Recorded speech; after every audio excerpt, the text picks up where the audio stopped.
Hey, welcome to Frenchie and the Coach. I'm Paul Monahan. I'm the coach. I wrote a book called The Most Important Game. There it is right there. Play better, struggle less, and enjoy more. You should get this book. It will help you and your game. All right, I'm here with Frenchie, Justin French, as always, over there on the left side of your screen.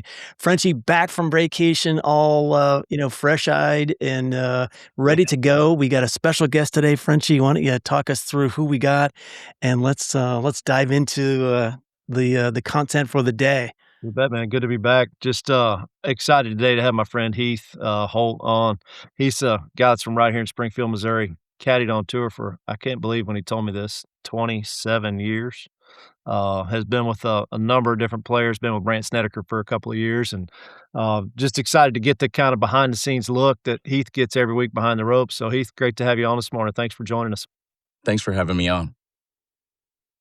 And You there we bet. got a picture of Heath and his boss working hard. Don't know where that was where that picture was taken, but yeah, See that great to there? have you, Heath. Yeah. Hey, nice to meet you, Paul. Yeah, man. He's so we'll kind of jump right in. You know, you're in Greensboro today. You got a tournament coming up this week. Just kind of curious what a normal Monday, Tuesday might look for you when you arrive at your spot that you get to caddy. Tell us a little bit about that. Mondays are usually off days for caddies, and if your player does come in, it's usually from maybe he's had a week or two off, or he's going to see a swing coach, or there's something that he needs to do.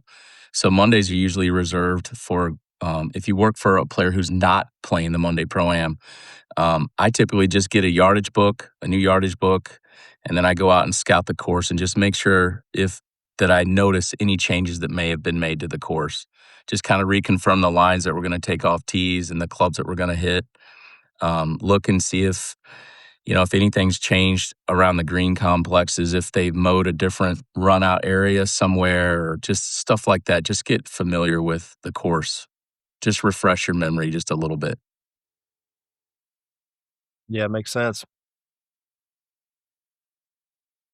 Hey, Heath, one of the things that is on my mind, you're caddying for an incredible player who has been winning for the past 20 years now and had a big win at Myrtle Beach this year. Curious what happens. I noticed that he had a big win and then missed the cut the following week at the PGA. So curious, like what goes on there? It seems like it's really hard for players to win and then play well the following week. Curious if you'd have any insight for us on what happens in the week following a win.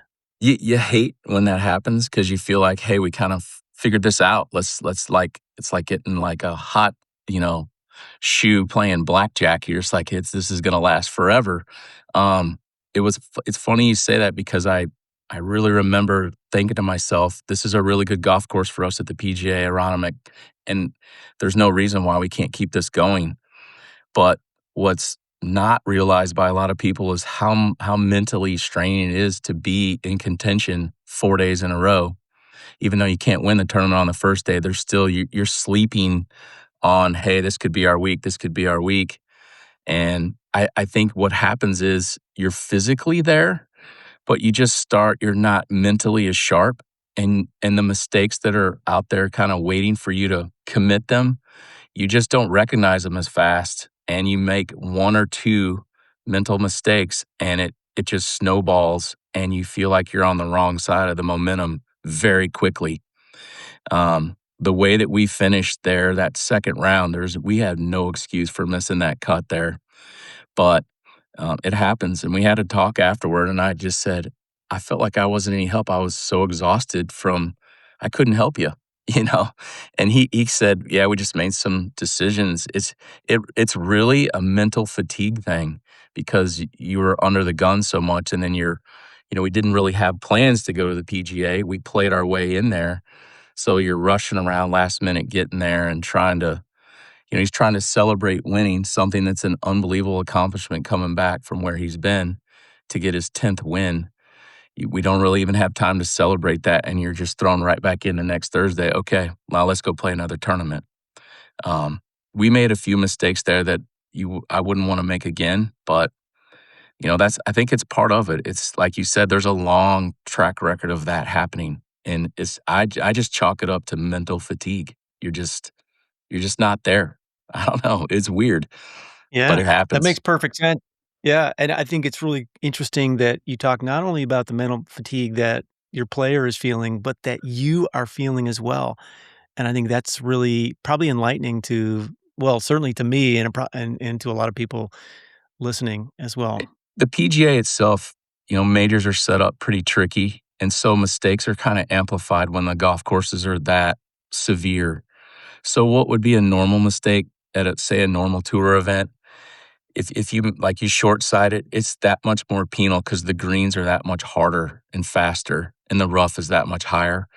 So mistakes like that, putting the ball in a bad spot, can really undermine a week right off the bat. So that what you really hope for in those situations is you don't you start making those mistakes after you make the cut, right? Because then you can play your way back in. It is 72 holes, but when you make big mistakes right away, or if you make a mistake after you've already made a really good save on the hole before and you go ahead and make another mistake, that's where the momentum just falls apart and it just becomes too hard. Yeah, man, Yeah. you said a lot of things right there, Heath, that I we could probably spend 2 hours on this podcast. Some of the stuff that you just said, man, that's pretty cool. You said a couple things that I'm interested in, and I wanna know how involved a caddy gets in this. You said when you short side yourself, I've been around a lot of tour guys as you've been around all of them. That seems like the number one mistake they don't want to make. Is Right. that true? Yes. Like, hey, like short side is the number one thing that tour guys don't wanna have. Is that the truth? Pretty much, but the one dynamic that's like I've always looked at like golf as like there's there's things you can account for when you're about to hit a shot, and then there's like three things that you can never account for. Like I know the yardage, I know how far my player hits it, but is he going to hit it solid? What's the wind actually really doing? Because we're guessing, and then what is the ball going? How's it going to react on the green when it hits? Because contrary to like popular belief, every green on the golf course is different from the other one. Some are hard, some are soft, some shots are into the grain. There's so much there. So, um, is short sighting a cardinal mistake? Yes. But what happens if the wind's blowing 30 miles an hour like it can in Bermuda and you short sighted and the wind's it's not that bad of a miss then? So that it like the variables change everything. So, as a cardinal rule, yes, short sighting is never good for someone to do. But if the wind's blowing 30 miles an hour in your face and you short sighted and you still have maybe four paces, it might not be the worst place to be. So that's the challenge of like figuring this all out. You kind of know what the test is going to be, but then the wind and the weather and the conditions can change that. So to answer your question, yes, short sighting, you should probably try to avoid that as much as possible. Heath, I'm gonna go to this video here. This is, well, we'll go to that in a second here. This video is gonna come up. This is Brandt. This is your boss putting on 15 at the event in Detroit at the Rocket Classic. A lot of people short-sighted. You are working hard, right? Right. A lot of people short-sighted yesterday. I was surprised. I mean, certainly the wind was a factor. He made a great, I think, an Hmm. 18-footer there on Hmm. 15. And T31 is a nice finish in an event like that. So curious what was happening on as you remember it on 15. So that hole, I was really shocked when I went back and looked at the scoring. I mean, there's a hazard over there to the right, a red penalty area now they call it. Most of the guys in the field, the 15th hole, that was either a gap wedge or a pitching wedge. So when you make a mistake with a scoring club, let's call it, at a crucial time on the fourth to last hole, these guys coming down the stretch that have an opportunity to, maybe sneak in a top 10 or win the tournament.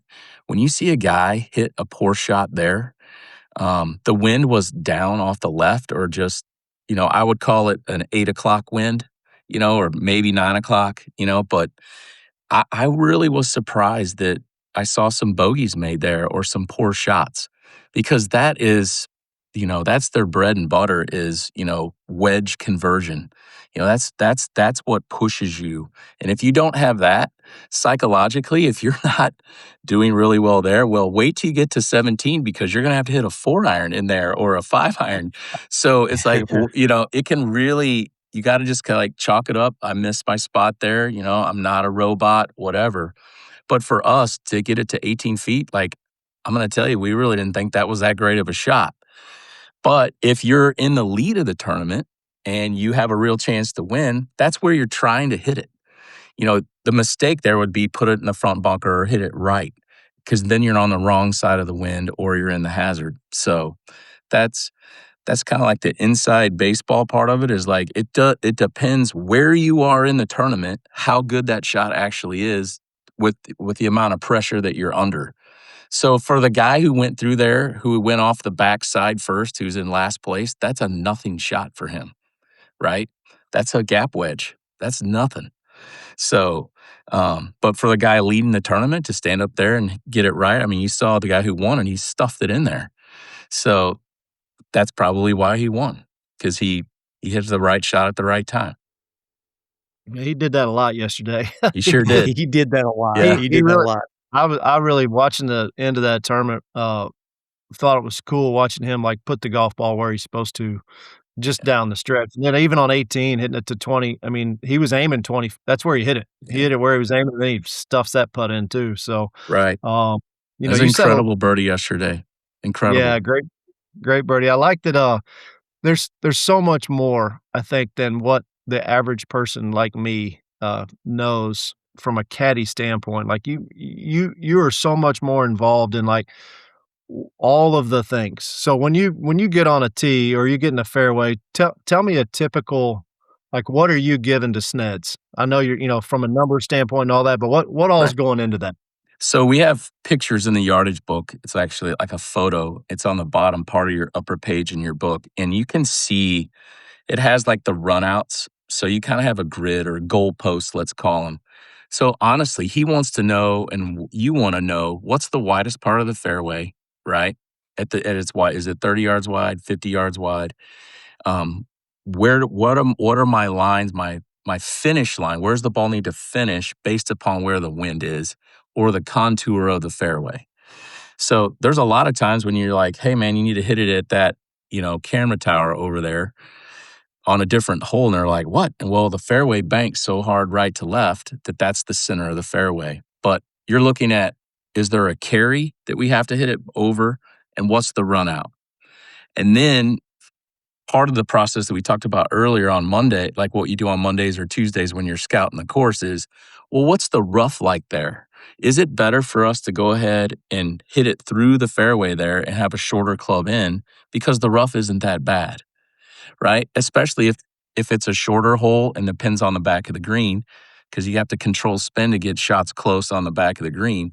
Is it better to go ahead and blow it up there in the rough and then bump something up there and have it run back, as opposed to trying to really control a shot out of the fairway with spin and wind and softer greens? So that's sort of like, it gets way more complicated than it probably looks on TV, but all that stuff's being factored in. Like, what's the rough like down there? Go ahead and hit it in there. Or what's that fairway bunker like? Is it that bad if we're in there? Is it the end of the world? No. So that, I guess it's like the is the risk worth the reward of being down there? And so most of the time it is. I mean, usually the closer you get to the green, the better results you're going to get, usually. Yeah, as your player, doing all that stuff too, or is that just something that you're doing? He's played out here so long that he already knows. Like a golf course like this week, if there hasn't been any changes, he's won here before. He's shot 59 here before. I mean, he knows how to play this golf course. So for me, I'm just basically trying not to fall off the saddle this week. The real pressure becomes, can I get the wind right and understand how the wind goes through these hills and through these trees?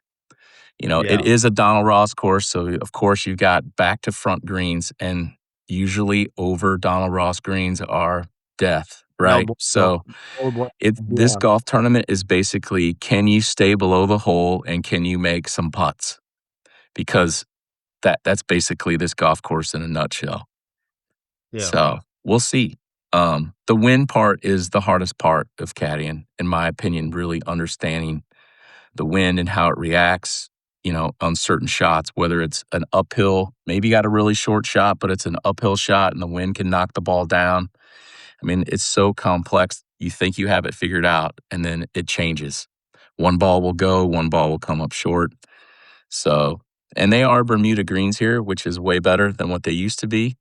So, there's a little bit of, local knowledge with understanding how to putt and play on Bermuda greens as well and how to read them. Yeah, there's so many puts and takes. It's when you're like, "Oh, we add 2 for this, we take off 3 for that. We add 5, we take off Right. 6." Like, what's that pressure like as the stakes get higher, right, Yeah. for your player, and he's looking at you and he's like, "Hey, man, what's the number?" Little help here. Yeah. We usually try Yeah, to come to an agreement exactly. like, what's it playing and where do we need to land it? Right? And again, that goes back to Yeah. where are you in the tournament? Usually with a wedge, these guys are going to attack holes and 9 irons. But for the most part, like the mistakes I see people make is when you're forced to having to start attacking pins with 6 irons and 5 irons. That's your dispersion is so much bigger. Those aren't scoring clubs. Those are like, hey man, hit it in the middle of the green. Let's make a par. Maybe you throw in a 30-footer or 20-footer and let's move on, right? I mean, there's other holes to play. So for us, it's really I try to get Brandt to be as decisive as possible. And then the commitment word comes in. So you might hear some caddies who talk a lot, some guys talk not very much, and it's because they want to make that decision and own it all themselves. But there's some things that change, like the wind might change when your guy's over, and if he doesn't feel it, you have to back him off. Hey, we got the wrong club here with this wind. Let's start over. That's when you see caddies really out there putting it on the line. Hey, we got the wrong one here. And then, you have to restart and then the wind will blow. That's when you see the delays on TV. When it gets really windy and the greens are firm and then there's hills and trees, so there's turbulence, that's what really slows the game down. So I'd say for the most part, it's for me helping Brandt is to get him to be more decisive and commit to what we're doing here, and then we'll live with what happens. Because an uncommitted shot, you can't really learn from that. It's like a Mm, wasted opportunity, right? So, and you might get lucky and hit an uncommitted shot and it works out, but you can't really build on that going forward. So, and you learn nothing as a caddy and they learn nothing as a player. So, except we got lucky, but luck is part of the game. mm. Frenchie, should we show Heath the video, the Cantlay Joe LaCava video that we were Yeah. talking about the other day? Oh, yeah, it's pretty cool, and I don't know if he's seen this one or not, but it's pretty cool to watch the back and forth between these guys. Alright, Okay. so I'll tee this up for you here. This was at the Rocket Classic. This was on Saturday, Mhm. and Cantlay, uh, kinda tugs his drive into the left rough on the par 5, 14th. Right. He's right on the very edge, so he's not in the swale or in Mhm. that creek area, but he's right on the Mhm. very edge. Pulls out 7 wood, and I think he's got 233 to the pin from there. He pulls out 7 wood, and just watch this video. I'll kinda talk you through what happens, but Sure. it's kind of interesting. Alright, here we go. You got, Cantlay, he's got his 7 wood, and he's eyeing it up. Now you can see he's sort of in the hazard just a little bit. And you can hear LaCava on the broadcast. LaCava's like, "Hey, dude, I vote no. I vote layup." He goes, "At least step forward and take a couple practice swings so you can see what it feels like." So there he is. He's taking the practice swings from that same kind of a stance, and there's LaCava there. Now he comes back to the ball, and he sets the ball down, and he's like, He says, "Look, that thing's nah, we're ball." not doing it." Yeah. So and he Yeah. gives back the club to LaCava, but so talk us through, like, what that kinda dynamic is like for a caddy and when you have to really assert what you think is the right thing. So I think caddying in that instance is you're trying for that situation, there's a lot more than just that one shot because Patrick was not having a good day up to then. He's got 5 holes left, right? Yes. And he's Yes. thinking, I'm falling back in this tournament that I was leading. And you gotta Totally. remember where that hole location was. It's right on the top of this mound on the front of the green. So you can't like a wedge shot there, if we lay it up, it's not an easy wedge shot. So Patrick's mind, and I'm just guessing here, is smash it up there as far as I can to the right. Even if it's in the rough, I'll bump something up there. I can get a shot as close as I'm gonna hit a wedge shot. That's probably what Patrick's saying, on top of I haven't done anything today. I'm losing ground in this tournament really quickly. Joe is Right. probably saying this ball could go anywhere and we could lose more than a shot against the field on this hole if he happens to duck hook this over there where we can't play it. So most of the time as caddying, you're trying to keep a guy from making an 8 or a 9, right? You don't want big numbers. That's your job, is to step in because you're not on the same emotional roller coaster they are on. Hey, let's just hit it up here. Let's just take this out of play. Is the juice worth the squeeze here in this situation? It's not. Now, if that was Sunday, I bet you a lot of money Patrick would have hit that 7 wood because he had one more day to go here, right? So situations, everything, trying to like understand exactly the dynamic there. There's a lot more to this setup than, hey, should he have done this or not? But I know Joe LaCava. I've known him for years. He's an unbelievably good caddy. His track record speaks for itself. Great family. So, I mean, did he ultimately make the right decision? Yes. Right. But there's a small chance that that ball could have come out of there perfect and rolled right up on the front of the green. I mean, you just never know. So that's where the percentage comes in and the level of maturity. And Patrick usually doesn't make many mental mistakes. So I think he prides himself on being one of the more intelligent players and understands momentum and what needs to happen. So it's just situation. What's the situation? Where are we in the tournament? If that was Sunday, he's probably going to let it fly, right? Yeah. Why Yeah. not? Yeah, yeah. So Love that. a That's, lot going brilliant. on there. A lot. Yeah, that's great. Frenchie, what do you got? Well, there's a lot going on there. I'm just curious. I know you spend, when Brandt's practicing, you're there. When he's working on with his coach, you're there. I'm sure if he has a mental coach, you might figure out what's going on. I don't know if you sit in on any of that stuff or you guys talk about it after. I think you just said something. You're not on the emotional roller coaster they are. Mhm. You're kind of you're a caddy, so you kind of stay a little more level. But you're in on all of that stuff, and so when it gets to tournament time, you have to filter all of what's gone on through the week with their coach, what Mhm. you're working on mentally, all of those things. So I'm just curious how, like, how involved are you when all of that's going on? You're just taking it in. Do you get to sit in? Are you talking about swing fields on the golf course? Mhm. All of the things that a caddy does. Do you do all of that stuff when tournament time, when the lights are on?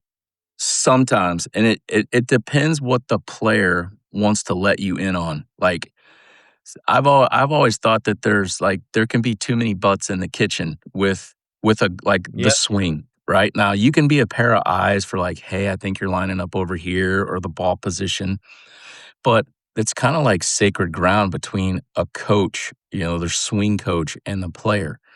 You don't want to really go in there unless you're invited, right? So Brandt typically doesn't want a lot of people talking to him about his swing. He's been with Todd Anderson for the majority of his career.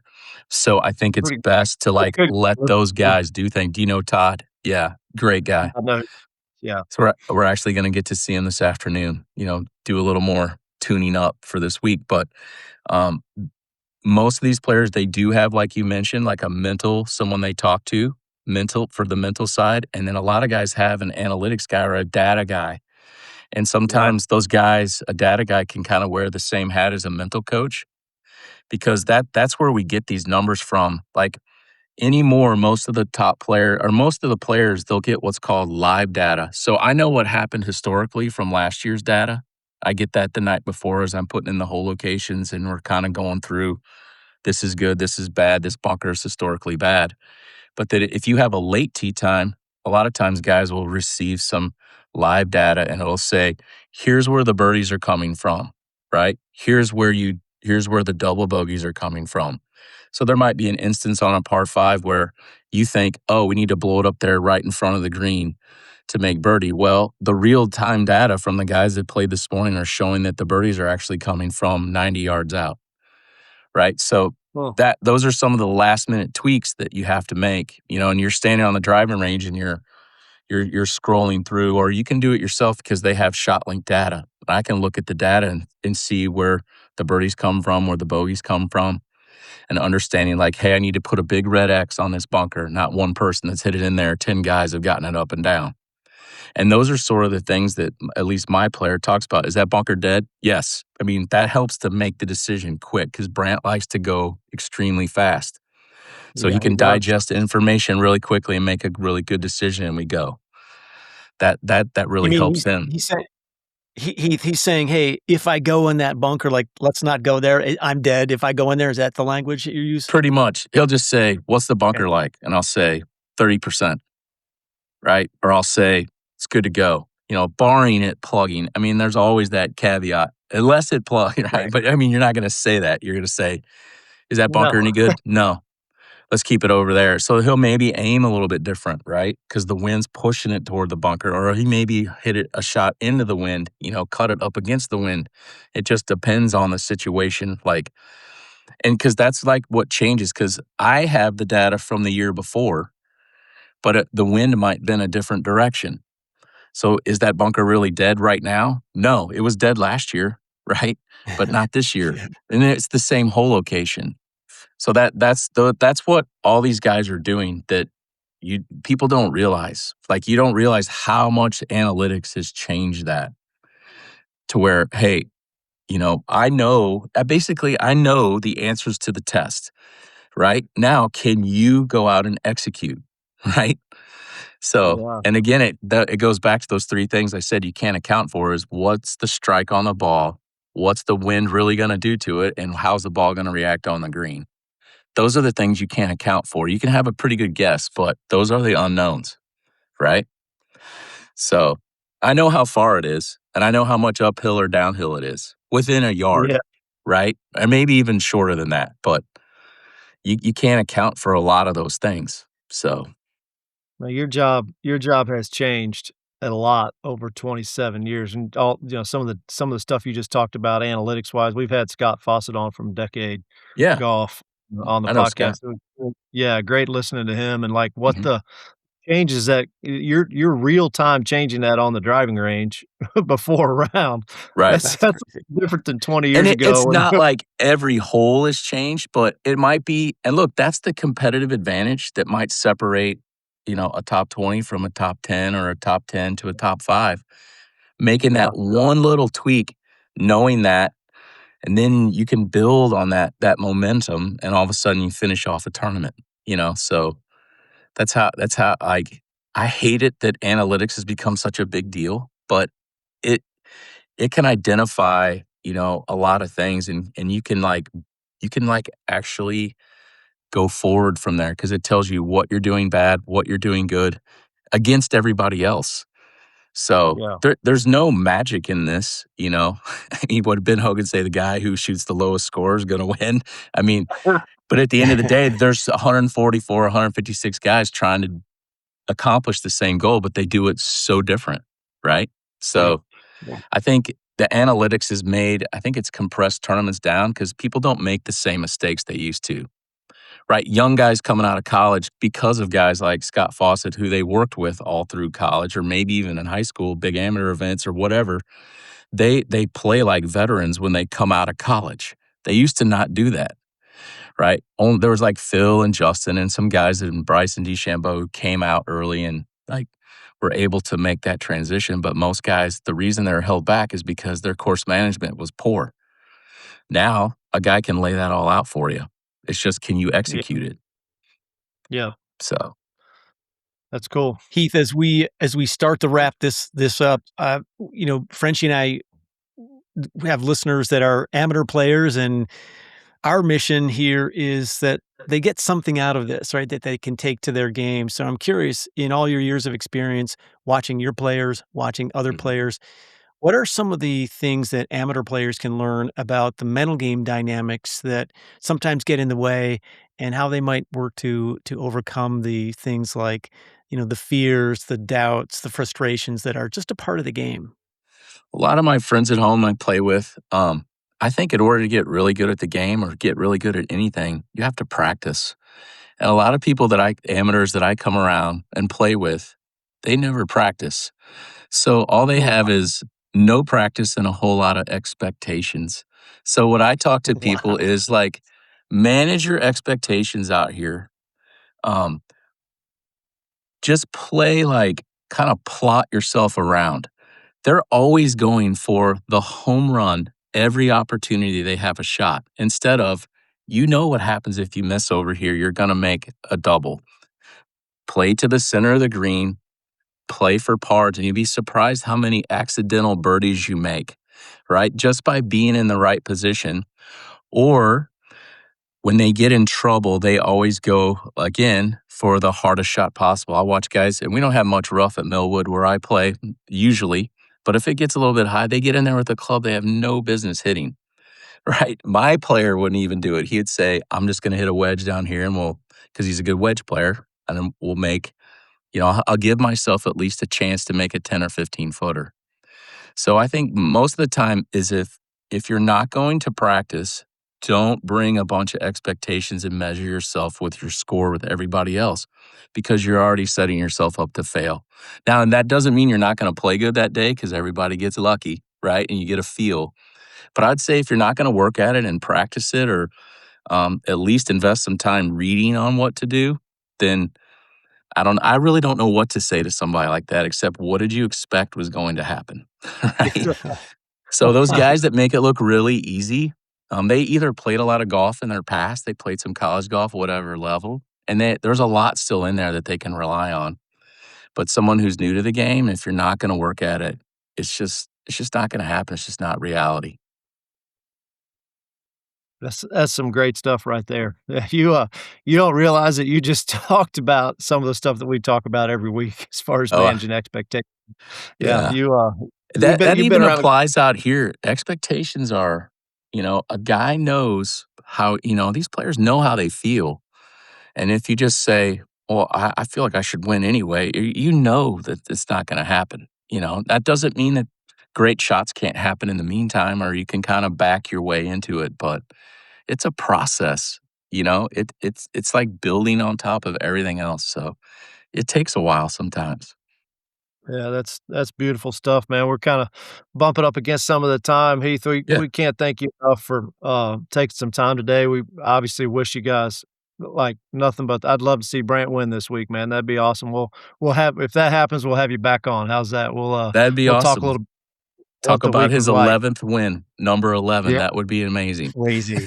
Yeah. Yeah, As a 45-year-old, freaking that's love right. it. That's Good great. stuff. Yeah. Thanks for having me Yeah. on. Enjoyed talking yeah. to both of y'all. We wish you nothing but the best at the President's Cup. We didn't even get to talk about it, but coming Yeah, up, Brandt's at Medina here in a month or so, and you get to go up and enjoy yourself. So maybe after that we can talk a little bit about the President's Cup too. But thanks so much for coming on today. We really appreciate it.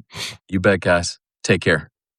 All right. Thanks, Heath. All right, that's gonna be a wrap for us. Hey, for those of you who are listening, and don't forget to smash the like button, subscribe, do all the things that we want you to do so that you can keep seeing and hearing these amazing conversations. All right. See you, everybody. See you soon.